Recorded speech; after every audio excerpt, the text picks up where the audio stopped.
Good morning, students. In my previous lecture, I explained you lesson number 13, conventional source of energy. In that, I explained you about the coal. Today, I will start with petroleum. The word petroleum has been derived from the two words petra, which means rock, and oleum, which means oil.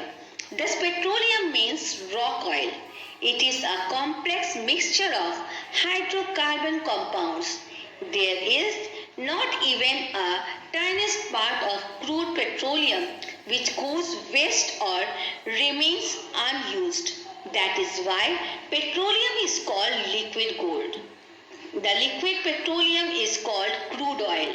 Petroleum gas is called natural gas, and the semi-solid is to solid forms of petroleum are known as the asphalt, tar, pitch, and the bitumen, etc.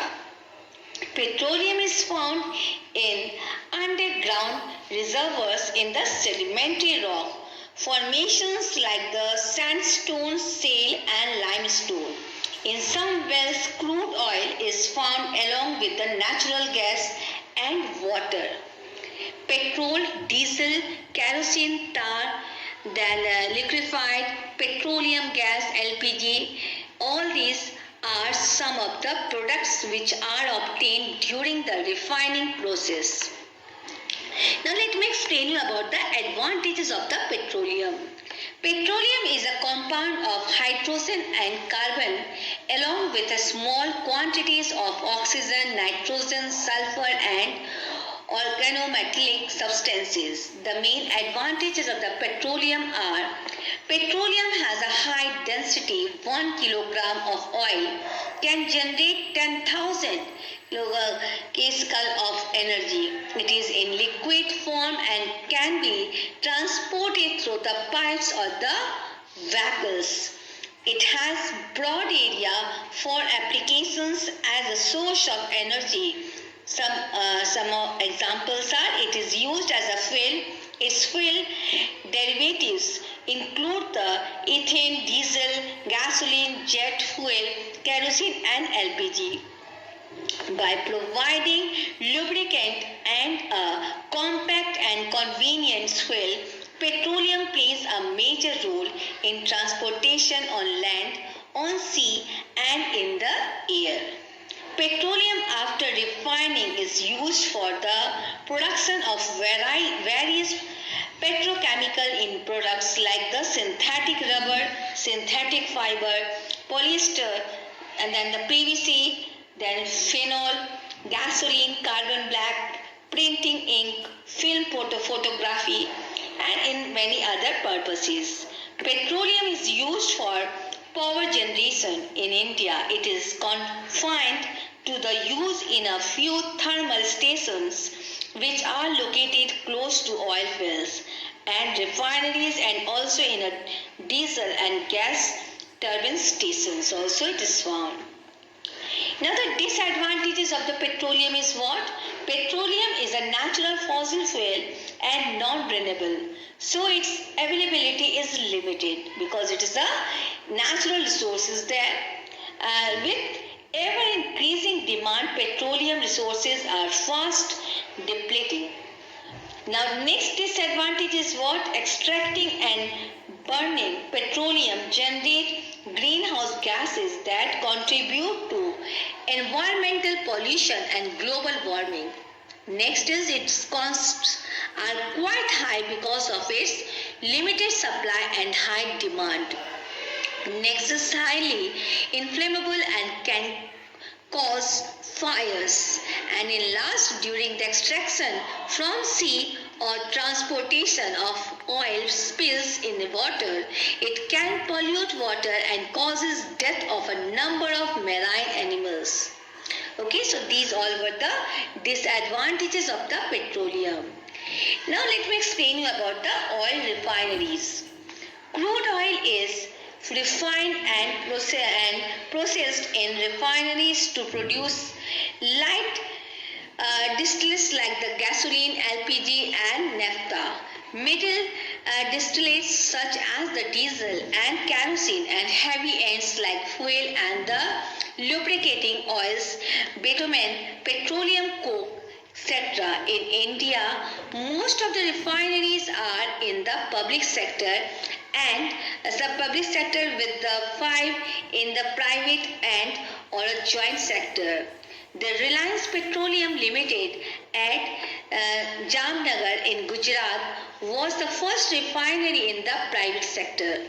Most of the refineries are located near the oil fields or near the coast or to minimize the cost of transport and to avoid the risk of transporting the oil inside the country due to its inflammable nature.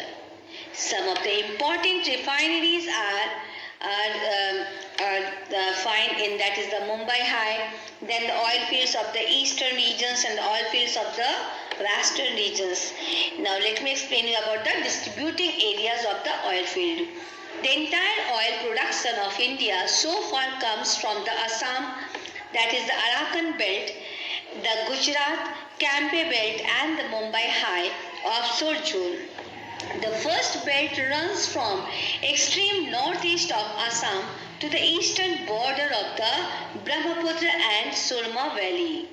The second belt extends from that was the Mahasana, that is in Gujarat, in the north to the continental shelf of the coast of Ratnagiri, that is in the Maharashtra in the south. In order of the importance, the main areas of the oil deposits are first is that is the Mumbai High and that is the offshore oil field. Okay, in Maharashtra, about 176 kilometer of Mumbai in the Arabian Sea, a huge oil deposit known as Mumbai High was struck in 1974. Mumbai High is the most productive oil field and has a reserve of 5 crore tons of oil. Mumbai High is so called because of the height of the syncline of the rock structure in which the oil has been struck. It is higher than the normal height and oil is taken from the depth of over 1,400 meters with the help of a specially designed platform known as the Sagar Samrat. It is a self-propelled jet-up type of a drilling platform. Okay, now the next oil field, that is the oil fields of the eastern region. That is the onshore oil field. India's oldest and the important oil-bearing area in the eastern part of the Himalaya is the Assam. Digboi oil field, situated in the Lakhimpur district of Upper Assam, is the biggest oil field in India.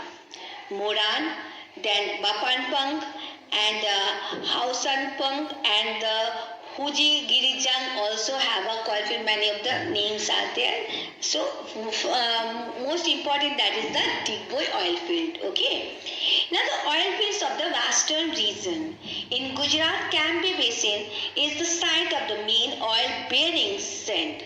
The other oil fields of the importance in Gujarat are the Kalol, Koyali, then Kosamba, then Salant and the Katkana, then Akleshwar and the Nagaon. Besides these oil fields, a number of the potential oil-bearing fields have been discovered in the states of Tripura, Punjab, Nagaland, Gujarat, then West Bengal and Jammu and Kashmir also, and also in the Kaveri, the Krishna and the Godavari basins in the south. Okay, so these are the oil fields where we found these in India. Okay, now you read this chapter and then you do the exercise work which is there in this chapter. Okay, thank you. God bless you all.